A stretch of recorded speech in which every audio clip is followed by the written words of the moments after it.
So I was 19 and had been with my current fiance, and at the time boyfriend, for a year. We both work at the same chemical manufacturing company. I was the night shift lead on my team, and we had hired this guy who I will call Gabe. Gabe was somewhere around late 50s, early 60s. I had to interact with him as the shift lead and trainer pretty much no matter what. At night, there was pretty much no one else besides my fiance's team on the other side of the building and my team present after 2 p.m. So I was pretty much entirely in charge of my team and everything that had to get done. This is for context and why my ability to avoid him was extremely limited. But back to the main focus. Anyways, Gabe started talking to me about his type and preferences in women. I didn't see how this was relevant to me and made it clear that I didn't care what his preferences were and accept that everyone had their own. I didn't want to make a big deal out of a seemingly small topic at the time. He proceeded to share his ideologies with me and I remained aloof about the whole subject. It was along the lines of, it's fine if women work temporarily, but eventually the goal is to settle down and have children. After all, it works better to have someone working to pay bills and someone else to manage all the household work. I am quite aware this is a life people are comfortable with and respected, as I also respect other religions, even if I do not follow them. I do not personally agree that the household requires someone to stay home to manage it all the time. Nor do I think if someone does that, it has to be the woman. But as far as these conversations went, I didn't see any connection between them and me, and mostly just let him prattle what he wanted to get off his chest, as it wasn't my business. I am not a traditional woman and figured if anything I was the opposite of this description anyways. He and I did get into a heated argument once about America's economy and how it's better here because everyone can be rich, which I tried to explain how it is impossible for everyone to be rich in an economy.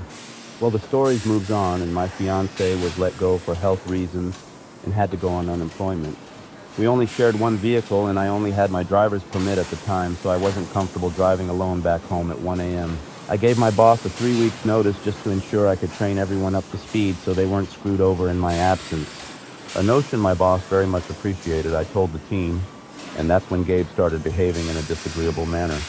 In week 1, I had a hickey on my neck. My boss knew and never made any complaint or fight against it. This wasn't overly common, it just sometimes happened, but considering we didn't deal with customers, he certainly didn't care. But Gabe did, evidently. While I was working, he tapped my shoulder and I assumed he had some kind of question for me, so I paused to listen, only for him to be addressing my hickey. Don't you think it's a little unprofessional? To which I replied that we do not need to put on a show for anyone and it doesn't hinder my ability to work in any fashion. Well, what if it bothers people or our boss that you're parading your personal life like that? I said that if my boss told me that it was unacceptable, I would take the extra effort to ensure it didn't happen again. But considering how no one has said anything to me before, I assume they do not care, so neither will I. So you don't care if it hurts someone's feelings? No, I don't, not really, because their feelings about my life are not my concern. Anything they think about it is only their own assumption of what happened anyways, making it their own imagination. Now, I also thought that last response was a weird one anyways. There's no reason my hickey should hurt someone's feelings at work. Questioning my professionalism is a separate issue entirely. But it didn't matter as Gabe walked away. Then, while we were all at lunch, Gabe was sitting across from me at the table and I was talking with the person next in line to be the lead when I noticed Gabe was holding his phone up at a weird angle. I didn't want to make an accusation when I couldn't be 100% certain, but my instincts told me that he took a picture of me at work. However, this will be later confirmed. On my last week, I had been officially fed up with Gabe, and I had trained the girl after me to everything I knew as a lead, and told her that she will be calling all the shots my last week and I will simply be here for support if she needs it. I also informed her privately that I will especially not be conducting any verbal interaction with Gabe as I no longer needed to and would appreciate if she took charge on that which she agreed. Unfortunately, Gabe took a stand on this, ultimately forcing conversation with me in this last week. I just don't think I can take orders from a woman. She can't be my boss. I told him that I had been his boss previously and that the boss above my boss was also a woman. He simply refused to accept it. I then told him that it didn't matter how he felt because I was leaving and she would be in charge. So he could accept that or quit, it didn't matter to me. I also told him then I would no longer answer his questions and he would have to go to her. Fate had it out for me though, because on my last day she had an emergency and needed to leave. Early and with us already down another person, it was just me and Gabe that night, much to my displeasure. Again, left with having to direct him around. which he clearly had no issue when it was me. As we were leaving, he stops me on my way out and asked a question that glued all the pieces together. I know your boyfriend is unemployed now, so how would you feel if someone asked if you left your boyfriend for someone who could provide you with a house, a car, and everything you needed? Yeah, and this made me lose it momentarily for two reasons. I love my fiance very much, and now currently we are going on 6 years together. And secondly, I have always worked hard for everything I have with my own two hands and take major offense to being treated like some desperate damsel in distress who would be with someone over the concept of money. I am not shallow nor am I materialistic. So I answered pretty honestly and told him I'd be extremely offended because that's not the kind of person I am, and to assume so would indicate such a lack of knowledge about me and insult my character. And then I left ready to never see him again or talk to him again. It was clear in the end that from the very beginning he was approaching me with romantic intentions, and gross as it all was, the age gap disgusted me as well. I was 40 years younger than this man. I still had contact with the girl who took my place, and she told me after I had left he was telling people that me and him were in love and I was going to leave my now fiancée for him, and he was showing people the picture he took of me. So glad that was confirmed. 3 months later, he texted me a hey, because as his boss, I gave my number to employees to let me know if they couldn't come in. I told him never to contact me again, and that I only spoke to him because I was the lead and needed to be in contact with others, and there was no reason to speak to each other anymore. Then I changed my number to ensure he never could again.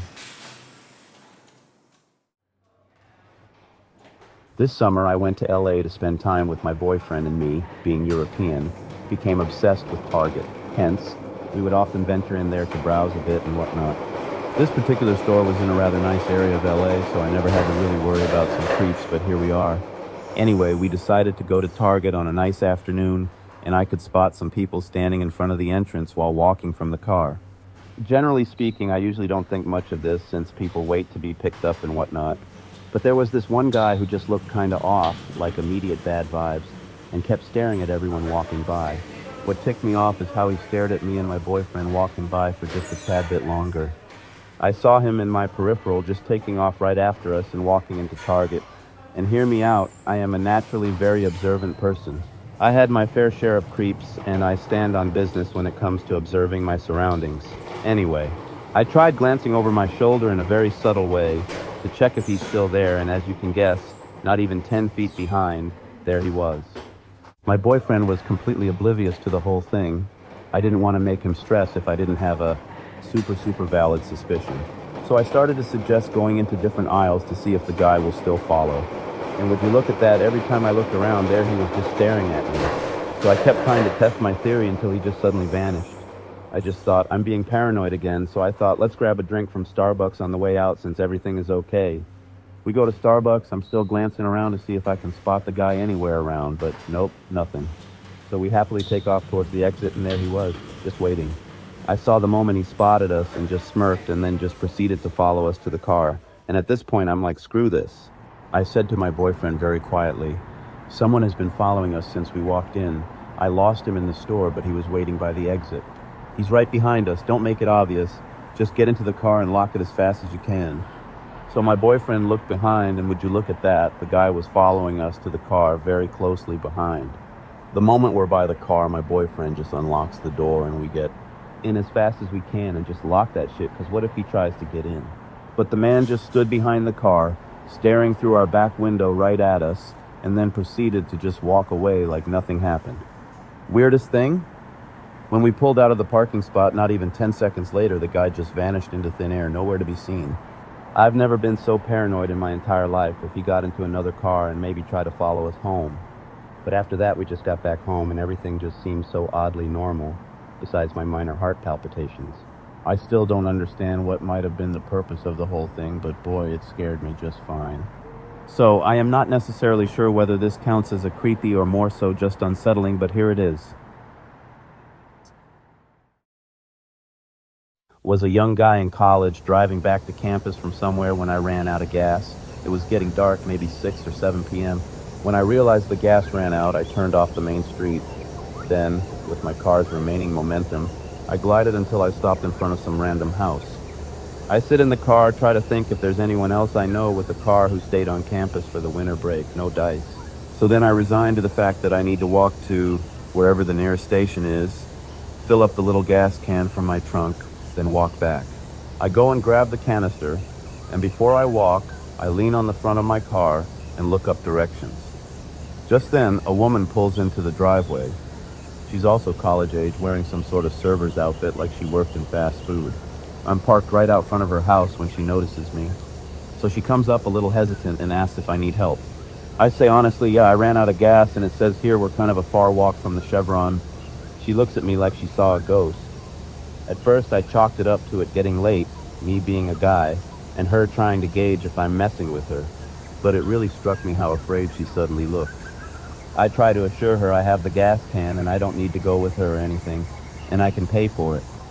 She takes the can but refuses any money. I wait there for a while. She comes back, hands me the canister, and then stands there for a second. I could tell she was deciding whether or not to say something. Then she just straight out asks, "Do you want to hear something weird?" And of course I say yeah. She says, "Today at work I got this prank call." But it was a weird prank call in that all it was just the guy on the other line kept asking me over and over, "Have you ever ran out of gas?" After she told me, we both just kind of chuckled, not really knowing what to say except thanks and take care. It genuinely gives me chills every time I think about it.